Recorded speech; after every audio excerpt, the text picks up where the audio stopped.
গধূলি হ'ল বুলি ইমানকে চিঞৰি আছে যে এই নিজেতো একোটা গাব নোৱাৰি লোকে গালেও খিয়াল দেখিবি হিংসা কৰিবি হিংসুকীয়া তাৰ মানে তই মোৰ মুখত এফাকি শুনিব বিচাৰিছ নে কি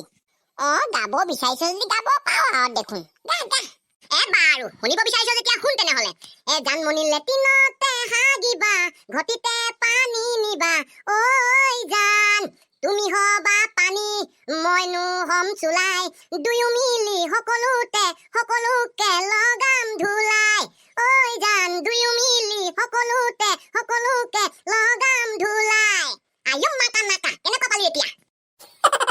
আয়ো মাঘ ফাগুন চ'ত বহাগ জেঠ আহাৰ শাওণ ভাদ আহিন কাতি আঘোণ পুহ এষা আকৌ কেনেকুৱা গান গালি তাকো তই তোৰ মুখত তই মোক নাজানো বুলি কওঁ নহয় শুনি এতিয়া মোৰ গান তই কি ফুটটো গাই আছিলি অথনিৰ পৰা কেলা ইও দেখোন কম বস্তু নহয় দেই এই কি ভুবুৰাই আছ মুখতে নে কিবা কিটিপ চিটিপ বিচাৰি ফুৰিছ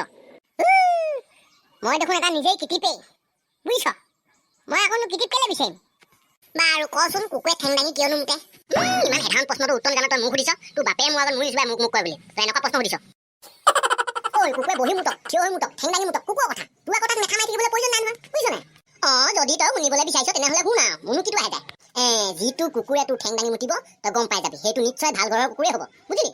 আৰু যিটো কুকুৰে ঠেং দাঙি মুতিব তাৰ মনত বহুত জোৰ পায় নহয় ষ্ট্ৰং হয় বুজিছ নাই এনাৰ্জিও পায় ঐ আমি যে আধা কিলো হৰলিক্সৰ বয়াম এটা যদি খাওঁ তাত যিমান এনাৰ্জি পাওঁ সিহঁতি ঠেং দাঙি মুতিলে তাতকৈ ৩-৪ গুণ এনাৰ্জি বেছিকৈ পায় বুজিছ মুঠতে এক কথাত ক'বলৈ গ'লে গোটেইখন এনাৰ্জি আৰু বুজিছ আৰু এটা কথা আছে নহয় সি আকৌ দিনত কেইবাৰ ঠেং দাঙি মুতে তাৰো এটা হিচাপ আছে বুজিছ আইও মা হয় নেকি মই আকৌ নেজানোৱেই নহয় নজনা কথাবিলাক মোক সুধিব লাগে মই বুজাই দিম নহয় তোক ধুনীয়াকৈ বুজাই দিম কথাতে কয় দেখোন কুকুৰৰ চিগালৰ গাধৰ আত্মা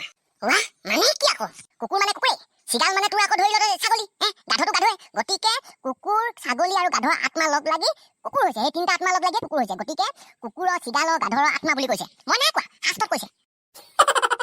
বুজিছো দেই আজিয়ে বুজিছো কুকুৰ ক'ৰ পৰা সৃষ্টি হৈছে আৰু কুকুৰে কেলে ঠেং দাঙি মুতে বৰ আচৰিত শাস্ত্ৰৰ কথা দেই এইবিলাক ঐ কি আচৰিত বুজিছ নাই অতিকে আচৰিত বুজি ল